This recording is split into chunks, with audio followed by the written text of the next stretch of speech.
Mi nombre es Laura Yunal Mejía Bejar, soy la directora de Previsión Social del Gobierno del Estado, y dentro de las funciones que tiene mi área, una es la de la Procuración de Justicia Laboral. A mi cargo está la Procuraduría que tiene que ver con el área laboral. Otra de las responsabilidades que tengo en mi área es la inspección en condiciones generales de trabajo. Y finalmente, una nueva área que se abre, que es el área de buenas prácticas empresariales. Así es que, sin más preámbulo, esto es lo que hago. Hace algún tiempo esta dirección estaba adscrita a la Secretaría de Gobierno. Ahora, en esta nueva administración, esta dirección pertenece a la Secretaría de Desarrollo Económico y a la Subsecretaría de Asuntos Laborales, que ahora se llama Subsecretaría del Trabajo y Previsión Social, en la cual estamos la Dirección de Previsión Social y está también el Servicio Nacional de Empleo o la Dirección del Trabajo Digno. Así es que voy a empezar. Hice una presentación, pero considero que va a ser un poco difícil para los que están hasta atrás poder verla. Decía mi abuelo que no todos son de Buenavista, porque obviamente él era de por allá. Entonces buscaré explicarla e ir avanzando con el tema. Bueno, lo primero que quiero que todos entendamos es que hay un nuevo jugador. En los temas laborales, la Secretaría del Trabajo y Previsión Social del Gobierno Federal, que es quien regula esta parte, todos debemos entender primero que hay un nuevo jugador en esta cancha. ¿Quién es el nuevo jugador en esta cancha? Es el Centro Federal de Conciliación y Registro Laboral. Es el nuevo jugador en la cancha que todos tenemos que tener claro, que es el que aglutina, entre otras cosas, o coordina los centros de conciliación laboral que hay en los estados, y también lleva a cabo los registros nacionales de los sindicatos, todo lo que tiene que ver con las votaciones, las convocatorias para las elecciones, etcétera, etcétera. Entonces, primero debemos tener claro que hay este nuevo jugador en el área del trabajo en nuestro país. La siguiente, por favor. Ahora, hemos hablado de los centros de conciliación, hemos hablado del sindicalismo, hemos hablado de muchas cosas. Para alguien que no sabía nada de la materia de la nueva reforma laboral, puede ser un poco confuso. Así es que parte de las acciones que tendré que realizar el día de hoy es dejar clara esta parte. Hay tres ejes en la nueva reforma laboral, tres. Uno tiene que ver con la justicia expedita e imparcial, que vamos a abordar en este momento. La democracia sindical es el otro eje, y el tercer eje o pilar de esta nueva reforma laboral es un organismo federal de registro laboral y los centros de conciliación laboral. ¿De acuerdo? Entonces, son tres pilares que tiene esta nueva reforma laboral. Vamos a hablar sobre el primero. Para los que no ven hasta allá atrás, en el presupuesto de egresos del gobierno del estado del año pasado, se asignó para las juntas de conciliación y arbitraje más de 69 millones de pesos. ¿Es poco o es mucho? La verdad es que no les sabré decir si es poco o es mucho. Lo que está claro es que, aunque las juntas de conciliación y arbitraje hacen su mayor esfuerzo, y me consta, acaba no siendo suficiente para la ola de solicitudes que tienen. Acaba no siendo suficiente no solo en Michoacán, no siendo suficiente en Jalisco, no siendo suficiente en Yucatán, no siendo suficiente en Sonora, y es de ello que se desdobla esta nueva reforma laboral, entre eso y otros muchos asuntos de los que hemos hablado aquí ya ampliamente. Entonces, este es el presupuesto del 2021 para las juntas de conciliación y arbitraje del 2021, y del 2022 se volvió a dar ese mismo presupuesto.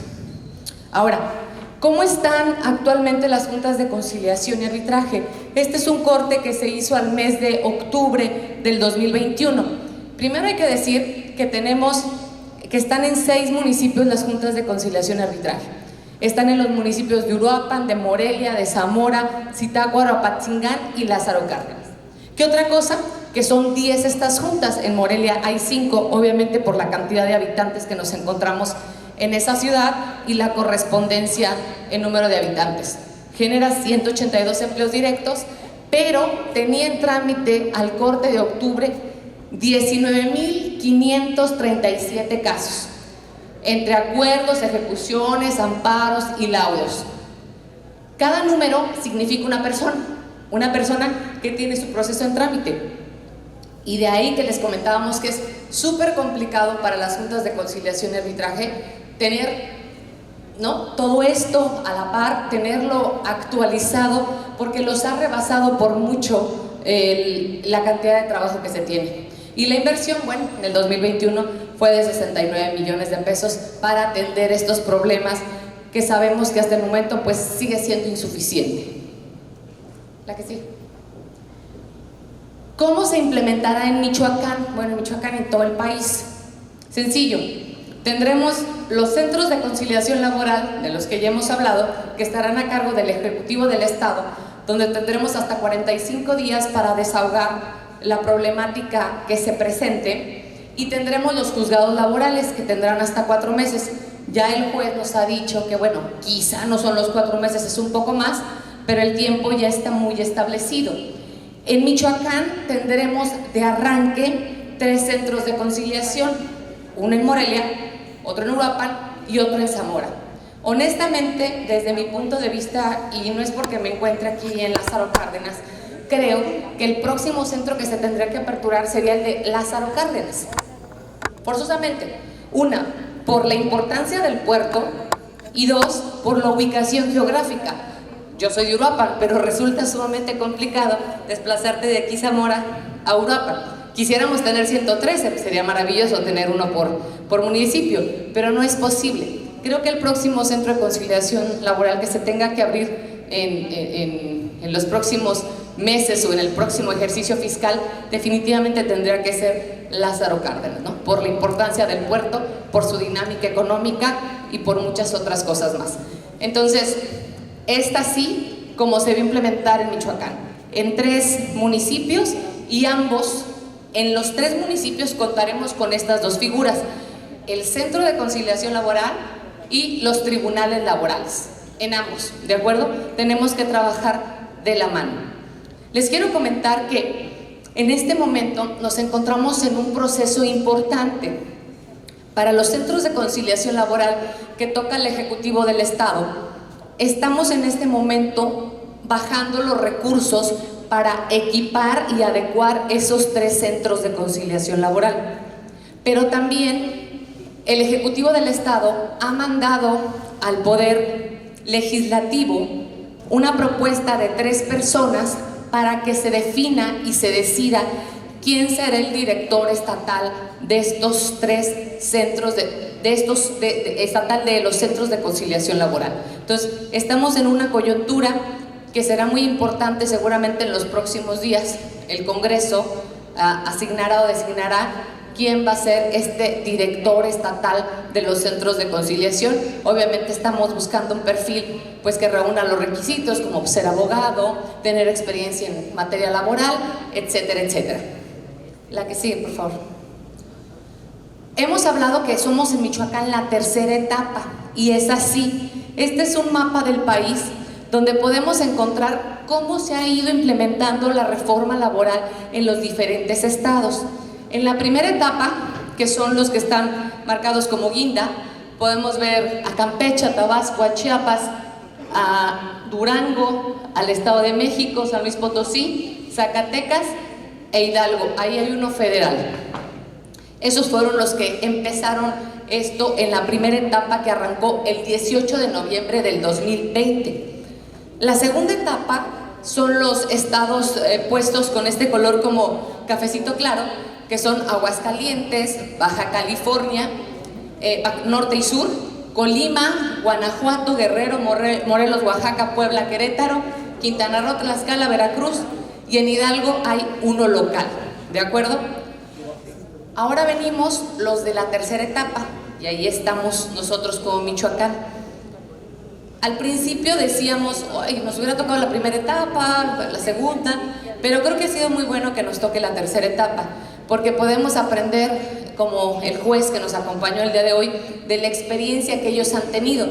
Porque no sé si les ha pasado, pero una cosa es lo que está escrito o en papel, o como decimos, en teoría todo suena muy bien, pero en el momento de que lo llevamos a cabo, la cosa cambia y nos enfrentamos a situaciones que en el papel o en los libros definitivamente no están. Entonces nos viene muy bien que otros estados de la República empezaron a trabajar el tema, de manera que ahora nosotros tomemos su experiencia y veamos cómo podemos hacer mejor las cosas. De hecho, ya hemos ido a visitar al estado vecino de Guanajuato, al estado vecino del Estado de México, para ver cómo han implementado ellos sus programas de conciliación y la vinculación que tienen con el Poder Judicial en ambos estados. Pero este es el panorama de México. La última etapa somos nosotros. El día 3 de octubre tienen que estar arrancados estos 3 centros de conciliación que les mencioné, y a la par tienen que estar arrancados también los tribunales laborales en esos 3 municipios que les mencioné. Ahora,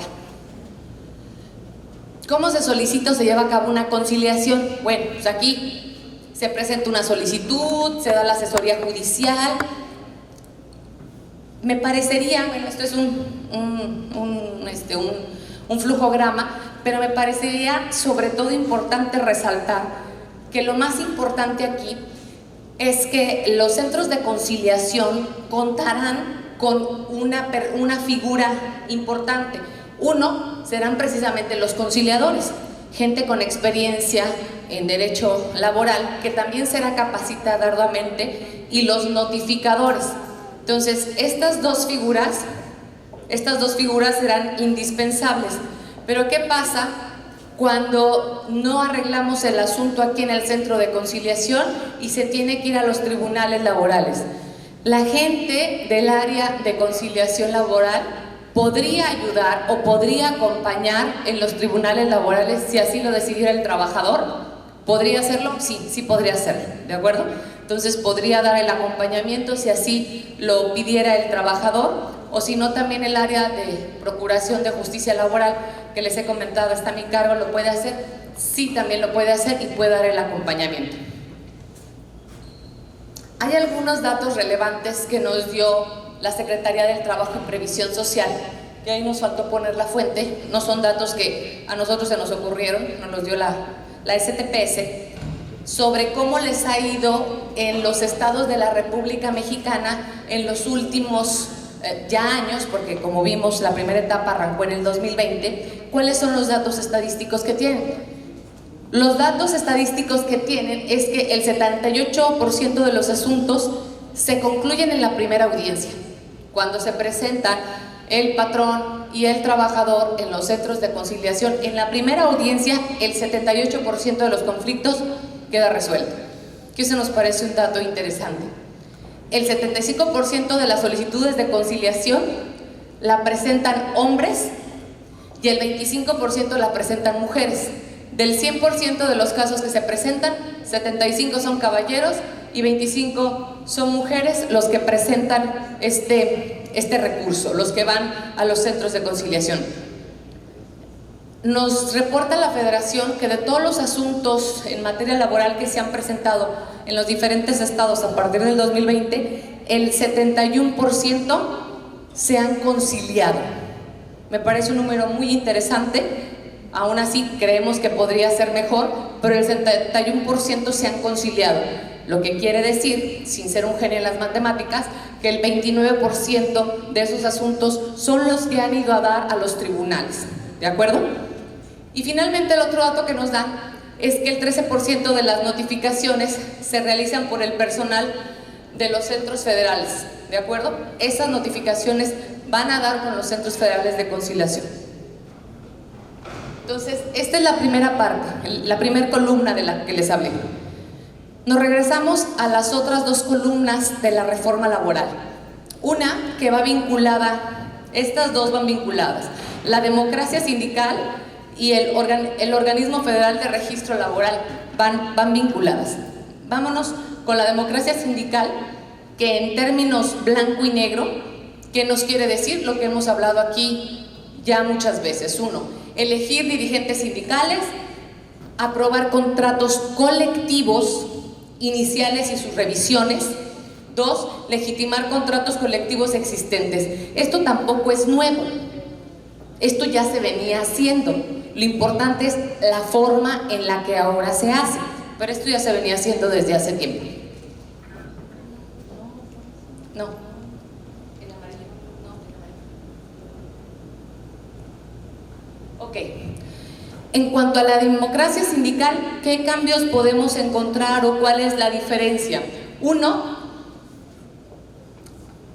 el mencionado acerca del voto libre y secreto, ¿no? ¿Qué se hace? Nada de mano alzada, libre y secreto.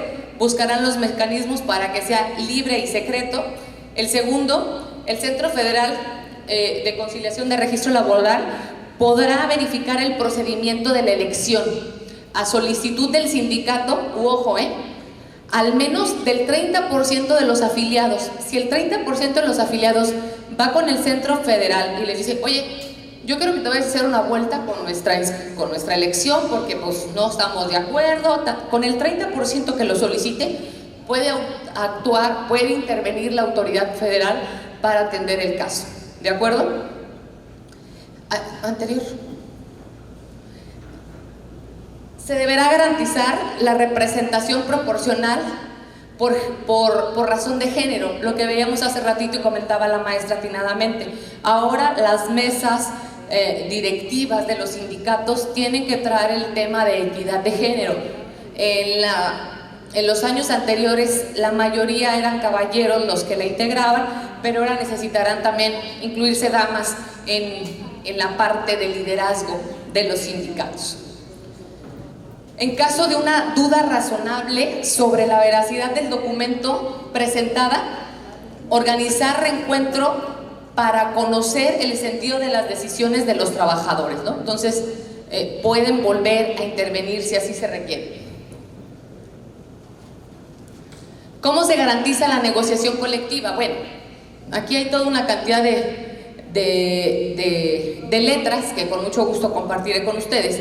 Pero nuevamente volvemos a que sea en el voto libre y que lo puedan ellos,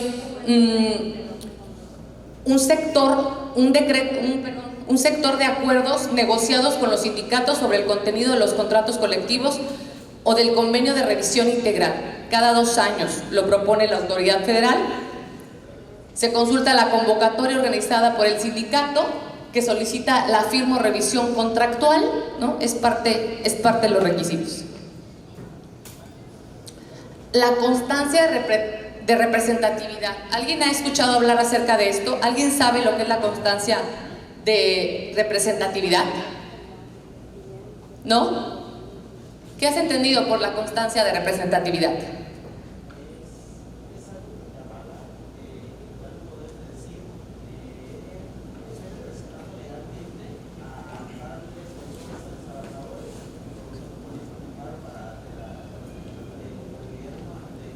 La ley. Sí, exactamente, ¿no? Va intrínseco en el nombre, la constancia de representatividad.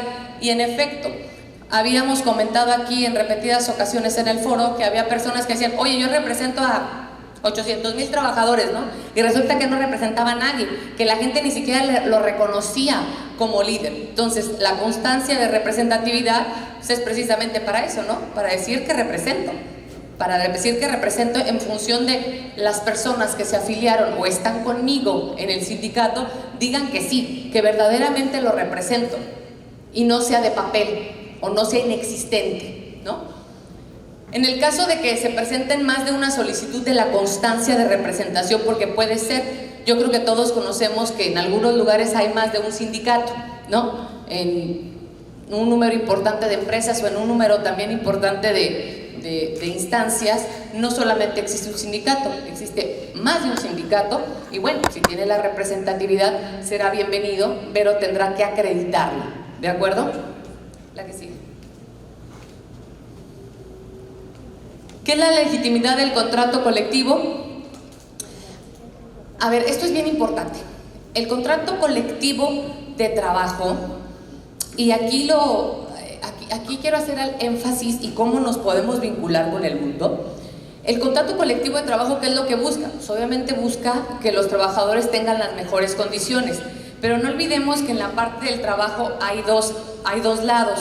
Una, la del trabajador, que obviamente y legítimamente busca mejores condiciones, pero también está la del patrón.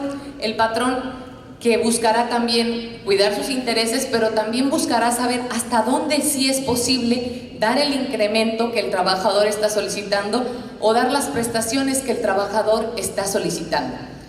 Hace rato, en mi intervención del panel, les comentaba la importancia que tiene México en la economía del mundo, y es que de repente lo perdemos de vista.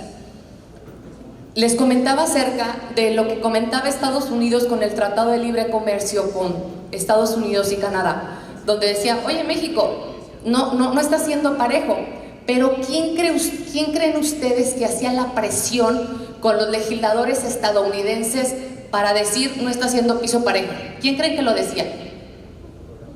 Los sindicatos. Los sindicatos estadounidenses eran quienes más hacían presión con sus legisladores para decirle, oye, ¿qué onda con México? No es parejo, me quitas el trabajo a mí en Estados Unidos y te lo llevas a México porque es más barato, porque no pagan seguro social, porque no dan seguro de desempleo, porque no dan algunas cosas. ¿Me explico? Entonces, esto tiene relevancia desde el punto de vista, por supuesto, social y laboral, pero también desde el punto de vista económico. Es más, con el Tratado de Libre Comercio, como sabemos, se llevó a cabo con el presidente Andrés Manuel López Obrador, pero se empezó a trabajar desde antes.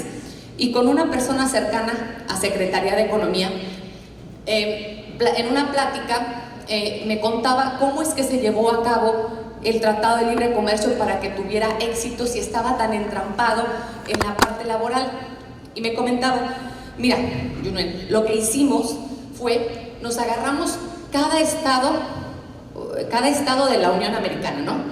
Texas, California, Florida, Ya los legisladores estaban cerrados a decir, no, ¿sabes qué? No vamos a firmar el Tratado de Comercio, no le conviene a Estados Unidos, tenemos presión de los sindicatos, además estaba el presidente Donald Trump, que odia a los mexicanos y todo lo que conlleva, entonces está complicado. Entonces, ¿cuál fue la estrategia? Me dice, mira, agarramos estado por estado y llegábamos, por ejemplo, al estado de la Florida, pedíamos una cita con el gobernador. Gobernador, ¿cómo estás? Venimos del gobierno mexicano y solamente queremos tener una plática contigo. Y nuestra plática consiste en decirte, ¿tú sabes cuánto le vendes a México? Y el gobernador, ¿cómo? Sí, ¿sabes cuánto le vendes a México? Mira, nosotros en México, en el caso de Florida, te compramos a ti, Florida, parques de diversiones, vienen 3, 4, 5 millones de mexicanos al año a tus parques y eso te genera una derrama económica de tanto. Además te compramos insumos para lo que ustedes me digan, aeroespaciales, entonces la suma son tantos miles de millones de dólares que te compramos. ¿En serio? ¿En serio? Y después se iban con otro estado. Hola Texas, ¿cómo estás? Bien, gobernador de Texas. Oye gobernador, ¿sabes cuánto le vendes tú a México? No, pues no. Pues mira, nosotros te compramos esto y esto, y generas, tú nos vendes a nosotros mexicanos tantos miles de millones de dólares. Entonces el gobernador, y significa tantos empleos. Ah, caray. Entonces quiere decir que si no llevamos a cabo el Tratado de Libre Comercio, pues esos empleos van a dejar de existir. ¿Me explico? Entonces, los sindicatos también entendieron que esto era un trabajo en conjunto. Por un lado, México entendió, y ya lo venía desde que entró la administración del presidente López Obrador, traía muy en claro que necesitamos una reforma laboral porque no era suficiente, pero también ayudó un poco nuestras relaciones comerciales a apresurarlo para entender que ya nos habíamos quedado décadas, por ser amables con el comentario, décadas atrás sobre el sindicalismo que hay en otros países, y más cuando tenemos al consumidor número 1 del mundo en la parte norte de nuestro país. Así es que la parte que tiene que ver con los contratos colectivos de trabajo en México es importante y lo tenemos que vincular para que sea obviamente de la mejor manera. La ley ya establece desde con el voto, establece desde estar registrados, etcétera, etcétera, pero también hay que entender que pertenecemos al mundo, y aunque somos sindicatos, pertenecemos al mundo. A mí, honestamente, me encantaría ver en México una convención mundial de sindicatos. Me encantaría verla porque me encantaría escuchar la riqueza que tienen en otros países, cómo están viendo ellos el sindicalismo, qué estamos dejando de hacer. De repente nos concentramos a veces hasta en nuestro estado, ni siquiera sabemos qué está haciendo Sonora, ni siquiera sabemos qué está haciendo Baja California, ni siquiera sabemos qué están haciendo otras entidades respecto a lo que estamos haciendo nosotros en esta materia. No sé si a ustedes les ha pasado, pero donde yo veo que entienden muchas cosas rápido son en los destinos donde tienen muchos extranjeros visitando. Por ejemplo, vas a Los Cabos y vas a los 5 años y lo que parecía que era moderno en ese momento, ahora ya no es, ya hay otra cosa, ¿no? Ya hay otra cosa y van a la vanguardia y van avanzando. Entonces, a mí, a título personal, me encantaría ver una convención mundial de sindicatos aquí en México, que creo que también nos ayudaría a enriquecer mucho esta parte. Con esta parte de la legitimación de los contratos colectivos de trabajo, hay un dato que todos los que pertenezcan a un sindicato tienen que tener en la mente. La fecha límite es el 1 de mayo del 2023 de no legitimarse el contrato colectivo de trabajo en esta fecha, lo copié tal cual, se dará por concluidos, conservándose los salarios y prestaciones de las y los trabajadores de obviamente el inmediato anterior. Entonces, ojo sindicatos, el 1 de mayo del 2023 es cuando tenemos la fecha límite para que la autoridad competente federal haga la legitimación del contrato colectivo de trabajo. ¿Cómo se lleva a cabo la legitimación del contrato colectivo de trabajo? El gobierno federal ha dispuesto una página en internet que es básicamente siguiendo los puntos que están viendo ustedes en la pantalla. Yo, para los que lo alcanzan a ver, quizá los de atrás no alcanzan a ver nada. No, bueno, les dejaré la presentación. Es ingresar los datos a un sitio web, te va llevando de la mano. Lo que está a la izquierda, a mi derecha aquí enfrente, a la izquierda de este lado, es el formatito. Se hace una consulta, se verifican datos, etcétera, etcétera. No es que se tengan que desplazar a la Ciudad de México o a la Ciudad de Morelia para hacer el trámite, lo pueden hacer en línea y seguir los pasos que son muy sencillos.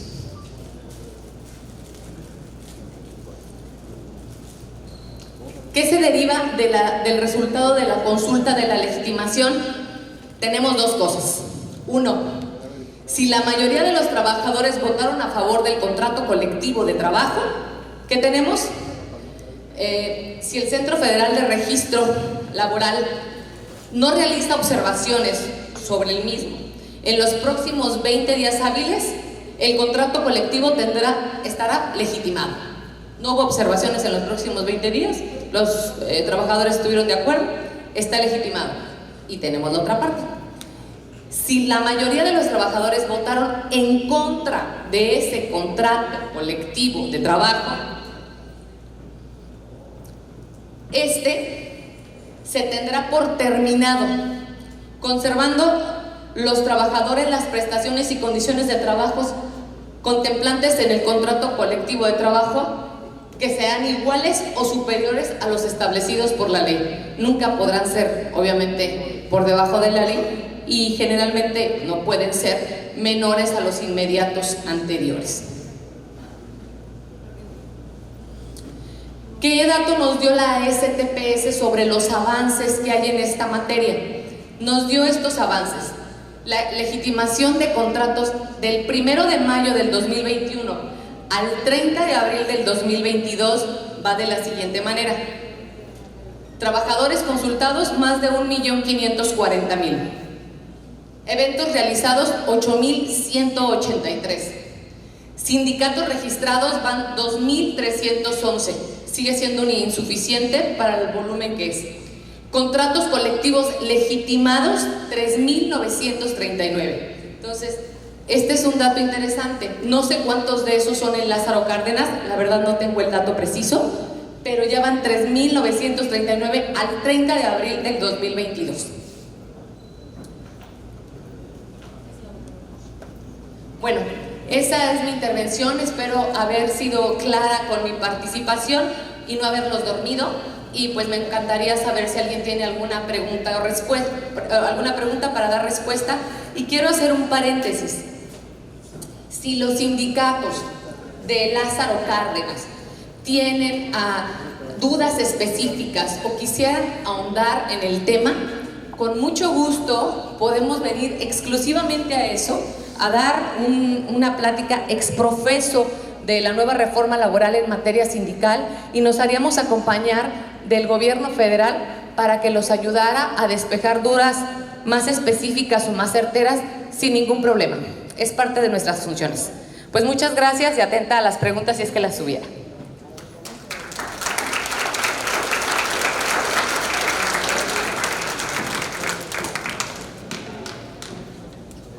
¿Cuáles fueron los tratados internacionales que dieron origen a la nueva reforma laboral?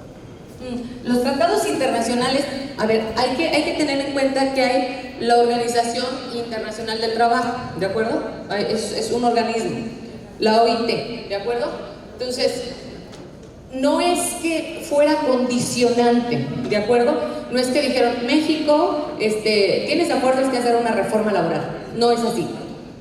Pero nos debemos, cuando participas tú, como en un tratado de libre comercio, por ejemplo, entre México, Canadá y Estados Unidos, cuando tú perteneces a la Organización Internacional de Trabajo, te debes a mínimos indispensables, ¿no? A mínimos indispensables para poder estar ahí.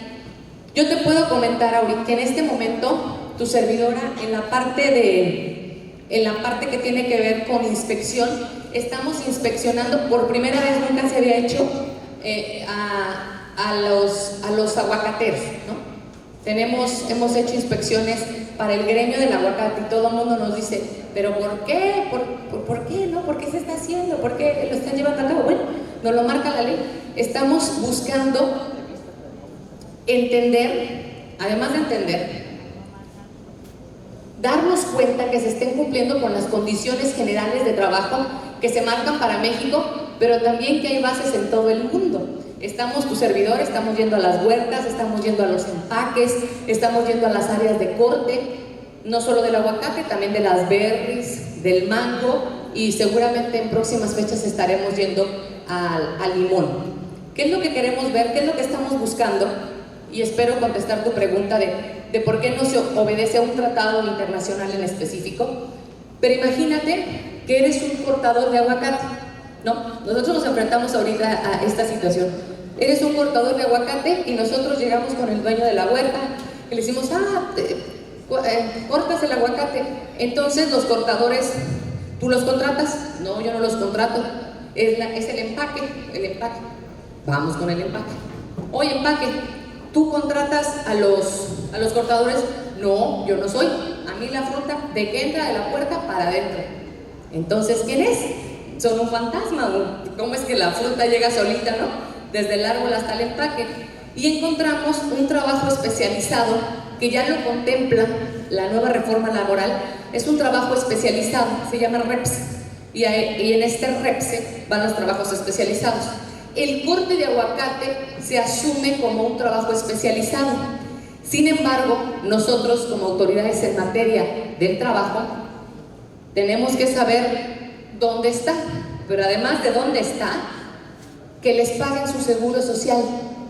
Estas personas tienen nombre y apellido, estas personas tienen que poder comprar su casa, estas personas, si no tienen seguridad social, si no aparecen como parte de la economía formal, se vuelven fantasmas. ¿A qué me refiero?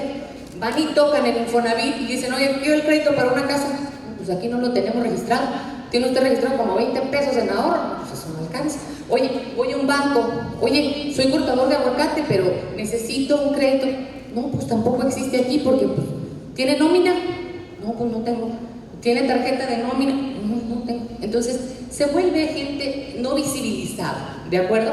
Entonces, más que los acuerdos internacionales que tenemos mínimos indispensables para pertenecer a ellos, necesitamos lograr que las condiciones generales de trabajo de todos los mexicanos puedan ser claras, precisas y justas, ¿no? Eso es lo que estamos buscando. Gracias. De nada. ¿Sí? ¿Nadie más? No, pues les agradezco mucho a todos el favor de su atención y pues hasta la próxima. Muchas gracias. Damos un fuerte aplauso a nuestra ponente. Le pedimos que nos acompañen para aclarar.